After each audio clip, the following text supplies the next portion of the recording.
more businesses, employers, and universities are starting to make that third shot mandatory. For example, starting January 17th, the Metropolitan Opera in New York City says all employees and audience members must be boosted before entering. Several universities, including Georgetown and NYU, have also announced booster requirements for students and staff. And the NFL says coaches and staff who work closely with players will have to get the booster by December 27th. With these new mandates forming, it's important to know your right as an employee and what employers can and cannot do. So joining us now is employment attorney Andrew Lieb. Thank you for being here. Thanks for having me, Tatovik. Many employers have already said their staff has to be fully vaccinated to keep their job, but can they make the booster a requirement too? I think it was very interesting that your last guest, Dr. Davidson, used the word a more extensive regimen. And he was explaining that a booster really is just a more extensive regimen. And the law doesn't differentiate between a 1-shot, a 2-shot, a 3-shot, or a 19-shot protocol. We look back to 1905. 1905 was a Supreme Court case called Jacobson v. Massachusetts when smallpox was happening.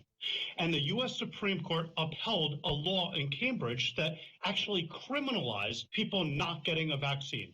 So it is 100% okay to have a vaccine mandate. That being said, that's from the government.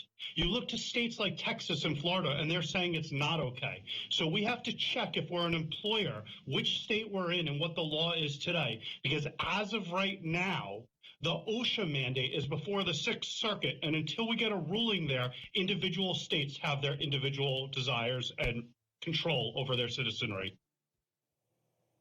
So back in November, the White House announced that big businesses would need to require all employees to be vaccinated by January 4th, but it was halted by the courts. So what should employees do to avoid termination while this is in limbo with the booster shot now in the mix?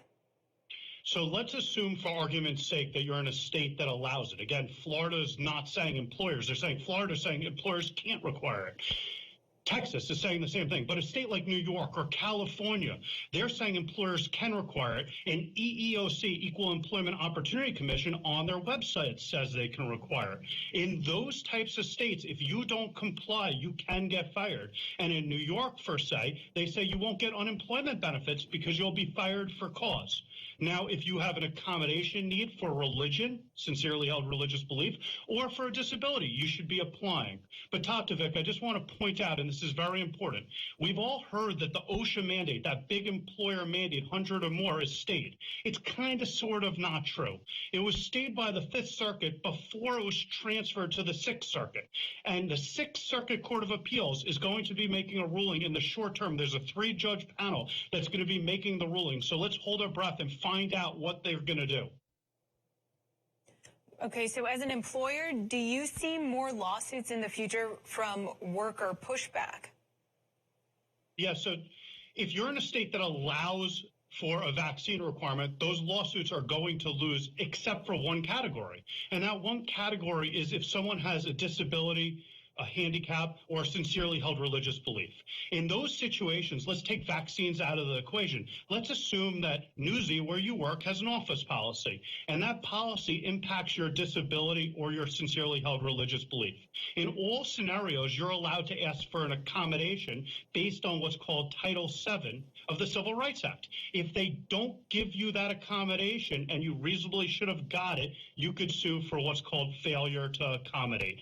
That's where the lawsuits are going to be in the individual level. The lawsuits to date have been really just about the authority of government officials to enact the laws, not whether vaccine mandates are constitutional.